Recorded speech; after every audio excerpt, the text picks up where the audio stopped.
Hello दोस्तों, आप सभी का स्वागत है हमारे न्यू वीडियो में। आज हम बात करेंगे ग्रो का फुल ट्यूटोरियल्स। ग्रो में बाय सेल कैसे करें, ग्रो में कहाँ कहाँ पे हमें किस चीज़ के लिए बेनिफिट देती है। तो आज हम बात करेंगे ग्रो के बारे में। तो सबसे पहले आती है एक्सप्लोर में निफ्टी, जो एक जन को 0.7% की बढ़त देखने को मिली थी। ये रिसेंटली भी यहाँ देखने को मिलती है। और इसमें सबसे बड़ी खास है कि ये most bought stock on Groww.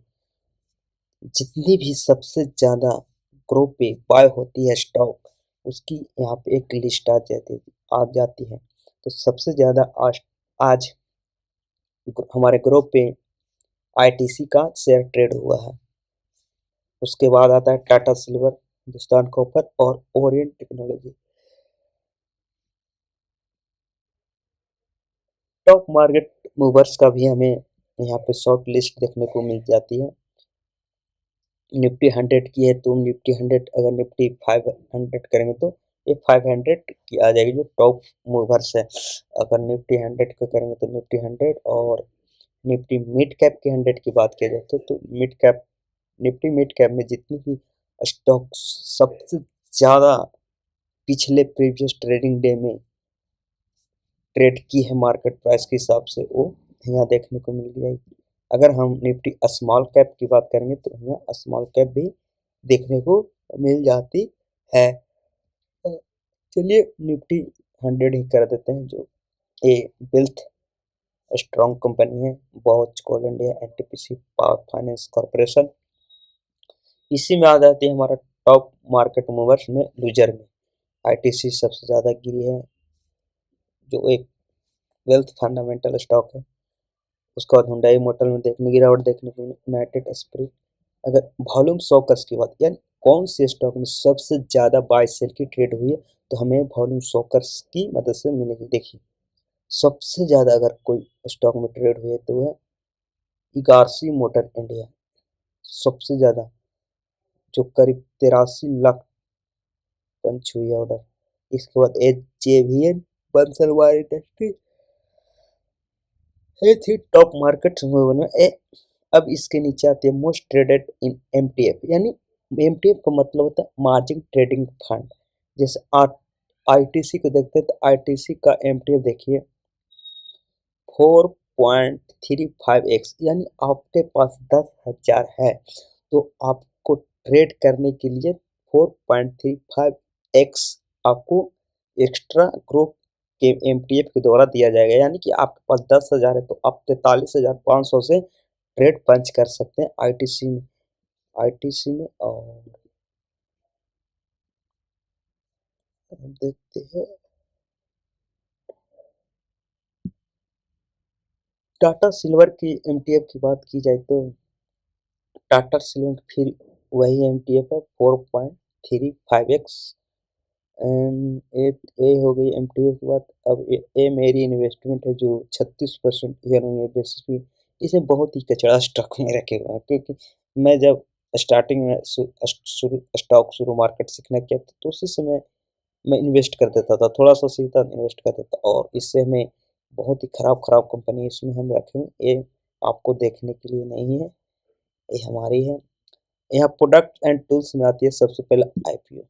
जितनी भी आईपीओ हमारे मार्केट में आती है वो यहाँ पे आती है। अभी तो रिसेंट लिख रहा है IPO no are currently open, यानी अभी एक भी आईपीओ मार्केट में ओपन नहीं है। यहाँ पे आती है बॉन्ड्स, बॉन्ड भी कोई अभी मार्केट में नहीं है। ईटीएफ स्किनर की बात किया जाए तो वही ईटीएफ जो मार्क ईटीएफ जिसमें अनेक प्रकार के स्टॉक होती है, आप सिर्फ इससे पैसे लगाइए और आपको कंपाउंडेड ग्रोथ सालाना देगी। जैसे Tata silver exchange trade fund की बात किया जाए तो मार्केट प्राइस 22 अंदर 1 डे में 3% की गेन हुई है। और टोटल टोटल वॉल्यूम्स की बात किया जाए तो सबसे ज़्यादा अगर ईटीएफ में कहीं ट्रेड हुई है तो है टाटा सिल्वर एक्सचेंज, जिसमें 9,90,21,535 ऑर्डर पंच हुई है बाय और सेल की। समझ है, अगर ईटीएफ में सबसे ज़्यादा रिटर्न की बात किया जाए तो इसमें टाटा सिल्वर एक्सचेंज नंबर 1 पे आती है, यानी 161% ईयर ऑन ईयर, यानी एक साल में 161% की रिटर्न हमें टाटा सिल्वर एक्सचेंज जो भारी चांदी के रेट में भारी बढ़ोतरी देखने को। इसके बाद आती है निप्पो इंडिया सिल्वर पे, दोनों ईटीएफ पे टाटा के द्वारा ऑन किया जाता है, ये निप्पो इंडिया के द्वारा सिल्वर ईटीएफ ऑन किया जाता है, ये आईसीआई के द्वारा, ये टाटा गोल्ड ट्रेड है, ये हमारी ईटीएफ है। चलो चलिए अब ईटीएफ इंट्राडे स्कैनर हो गया, स्टॉक एसआईपी, एमटीएफ स्टॉक। अगर आप एक एमटीएफ स्टॉक बनाना चाहते तो आप यहाँ से अच्छी खासी ये बना सकते हैं। आईडीबीआई बैंक की इमेजिंग ट्रेडिंग फंड की ट्रेड एमटीएफ की बात करें तो 3.4x देती है, यानी आप 10,000 1 लाख अगर आपके पास है तो आपको करीब 3,04,000 की ऑर्डर आप आईडीबीआई में ट्रेड ले सकते हैं। ये थी ईटीएफ। अब इसमें और कुछ देखने वाली बात नहीं है। ये ट्रेडिंग स्कैनर आएगा, जो रेजिस्टेंस ब्रेकआउट स्टॉक हो उसका पूरा वॉच लिस्ट आ जाएगी। चलिए देख लेते हैं। इसमें हम ये देखिए सब ट्रेडिंग वाली बुलिश डायवर्सन का सब ये स्टॉक है, यानी सब बुल रन में है। ये हो गया M A C D A, आप जानते ही होंगे। आरएसआई ओवरबॉट, यानी आरएसआई एक इंडिकेटर है, फंक्शन इंडिकेटर है, जो हमें एक स्ट्रेटजी है एज ए, जैसे रेजिस्टेंस ब्रेक कट हो गया, एमएससीडी हो गया, उसी प्रकार का एक आरएसआई ओवरबॉट है। यानी आरएसआई ये जितनी भी स्टॉक है सब ओवरबॉट हो चुके हैं। इन आरएसआई इंडिकेटर ये कह रही है कि ये सारी स्टॉक है, ये मेरी इंडिकेटर के अनुसार ये ओवरबॉट हो चुकी है। यानी मेरा प्रिडिक्शन है अब मार्केट इसमें कि थोड़ी सी एक 10 दिन 15 दिन करेक्शन आ सकती है एज ए आरएसआई इंडिकेटर। ये नहीं हो सकता कि मार्केट गिरेगी ही गिरेगी, ये एज ए इंडिकेटर है। अगर इसको ऑर्डर और मिल गए टाटा सिल्वर एक्सचेंज को तो ये और भागेगी, आरएसआई को तोड़ देगी, क्योंकि कोई भी स्टॉक कोई इंडिकेटर पर तभी काम करता है जब ये नॉर्मल होता है। अगर वो स्टॉक को बार बार किसी ऑर्डर का पंच मिल रहा है तो कोई भी इंडिकेटर इसके सामने काम नहीं करता। ये इंडिकेटर सिर्फ एज ए नॉर्मल मार्केट के लिए काम करती है। अगर आप समझ ही रहे हैं आरएसआई क्या है एज ए। अब चलिए बात करते हैं। अब अब आते हैं मेन पॉइंट कि हम स्टॉक को बाय कैसे करें। तो सबसे पहले ये है टाटा सिल्वर। अगर हम मैक्स हेल्थ केयर इसको हम बाय करना चाहते हैं तो इस पर सिंपल क्लिक करेंगे और यहाँ देखिए, यहाँ पे बाय का ऑप्शन मिलेगा। यानी आप एनएसी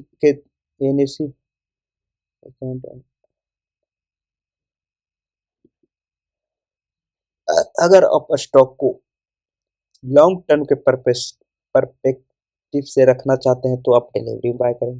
अगर आप इंट्राडे में आप किसी भी स्टॉक को खरीदते हैं तो आप आज अगर मार्केट हमारे इंडियन मार्केट 9 बज के 15 मिनट में ओपन होती है, आप इंट्राडे में करते हैं तो आप 9 बज के 15 मिनट खरीदते हैं और 3 साढ़े 3 के बीच आपको बेचनी होती है। अगर आप नहीं बेचते हैं फिर भी वो ऑर्डर स्क्वायर अप हो जाती है। तो और एमटीओ का मतलब कि आप मार्जिन लेके कि जितना दिन तक आप एक्सपेंड कर सकते हैं स्टॉक को।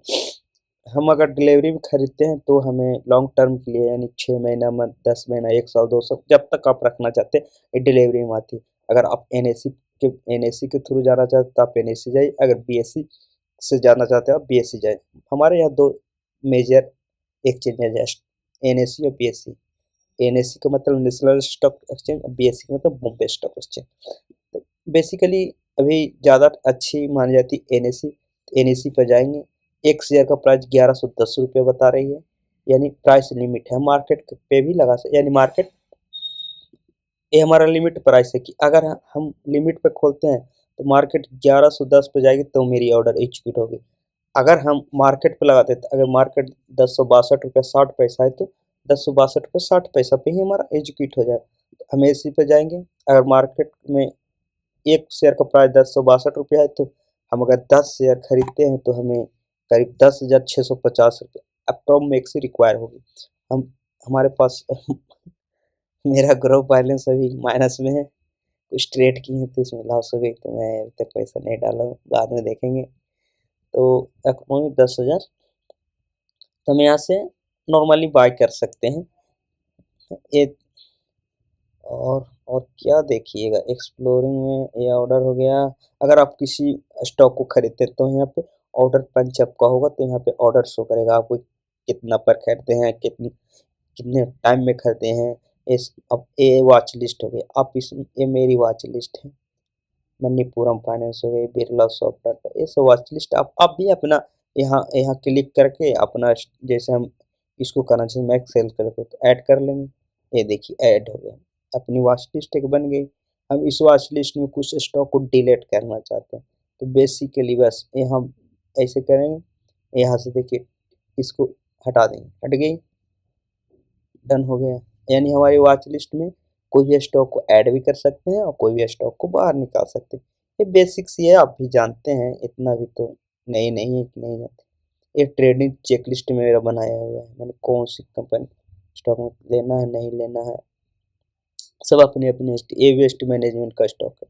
यानी जितना भी भारत में वेस्ट मैनेजमेंट में काम होती है वो ये हाई मार्केट वेटेज है, यानी टाटा कंसल्टिंग इंडिया का सबसे ज़्यादा हाई वेटेज मार्केट यही है, सबसे ज़्यादा इसी का अभी रिलायंस ने सेकेंड पर आती है। और इंडस्ट्री इंडिया में जितनी इंडस्ट्री है उसकी एक वॉच लिस्ट हम बनाए हुए रखे, जो हर एक प्रकार की इंडस्ट्री होती है। ये 7 ड्रीम्स है जो इसमें जो 7 ड्रीम्स बनाए थे, स्टॉक को इसमें रखे हैं, जो अच्छी खासी सभी स्टॉक में हमें मूव देखने को मिल रही। ये जिस समय हम बना रहे थे वॉच लिस्ट उस समय की सबसे बेस्ट CAGR वाले स्टॉक है, और तो कुछ नहीं है, ये हाई ग्रोथ है स्टॉक है। हम ये मेरी अपनी वॉच लिस्ट है जो हम चीज कंपनी को एनालिसिस करते हैं अपने तौर तरीके से।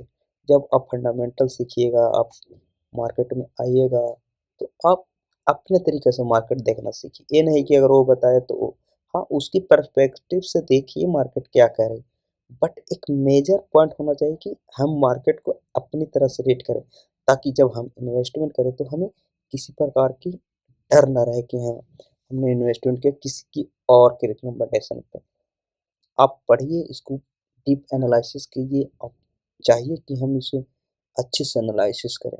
अब देखिए मैनकाइंड फार्मा, एक वीक का चार्ट है, 1 मंथ का, 3 मंथ का, 6 मंथ का, 1 साल, यानी 1 साल में 24% की निगेटिव रिटर्न दी है, 3 साल में 69%, 5 ईयर्स में यानी ये करीब 2023 में शेयर मार्केट में लिस्ट हुई थी।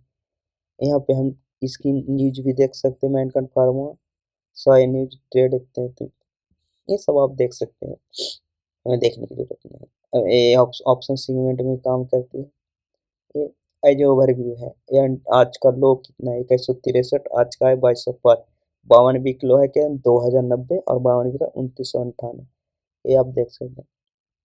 इसमें कुछ फंडामेंटल बेसिस दी हुई है, जो मार्केट कैप मैनकाइंड फार्मा की 90,922 करोड़ है। ROE यानी रिटर्न ऑन इक्विटी, हम मैनकाइंड फार्मा में जितनी शेयर है, अगर 500 शेयर है, 500 शेयर को हर साल यह कितनी परसेंट से ग्रो कर रही है, 500 करोड़ हो, 500 शेयर हो, शेयर को अगर मार्केट प्राइस से गुना कर दिया जाए तो मार्केट कैप हो जाती है, तो 11.45 से ये ग्रोथ ईयर में दे रही है। E ratio price to earning, यानी हमें 1 रुपया कमाने के लिए अभी भी हमें 51 रुपया 26 पैसा पे करना पड़ेगा। अगर अर्निंग पर शेयर की बात किया जाए तो एनुअली, तो हमें एक एक शेयर पर 42 रुपये की प्रॉफिट हुई है पिछले 1 साल में। प्राइस टू बुक रेशियो 5.8 में डिविडेंड कंपनी देती है इंडस्ट्री पे, यानी ओवरऑल फार्मा इंडस्ट्री है, जैसे फार्मा में बहुत सी कंपनियां जो दवाई बनाती उसमें ये 33वीं नंबर पे, मतलब पी एक इंडिकेटर है जो मापा जाता है कि एक ये स्थान पे ये है।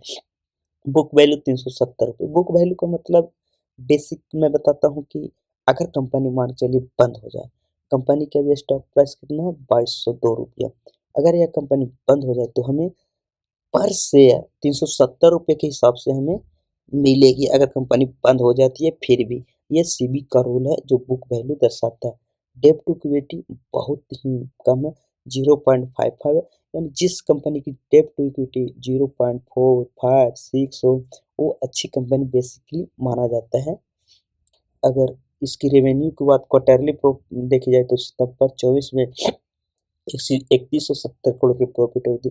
वही दिसंबर 24 में 3276, मार्च 25 में 3331 करोड़ और जून 2025 में 3600 करोड़।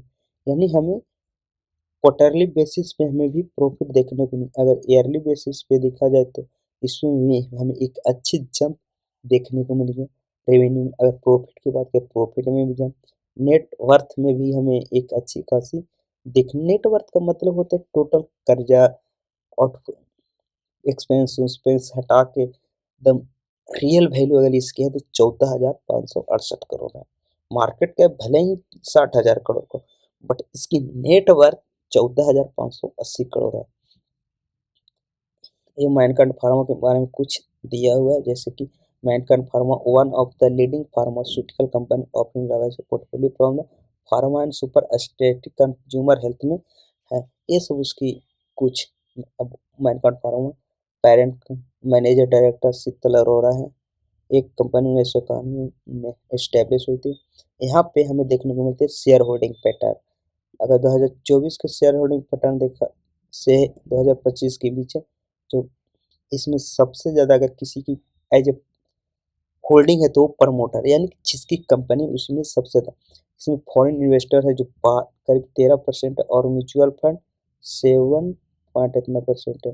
और रिटेलर्स की बात किया जाए तो हम जैसे रिटेल 2.56% है। अच्छी मानी जा रही है, कोई बात नहीं। तो ये थी इसकी बेसिक ग्रो की, और तो इसमें कुछ खास नहीं है। और जब आप इसे यूज करना सीखेगा तो आपको खुद देखने को मिलेगी क्या चीज़ मुझसे मिस्टेक हुई। तो ठीक है दोस्तों, मिलते हैं नेक्स्ट वीडियो में।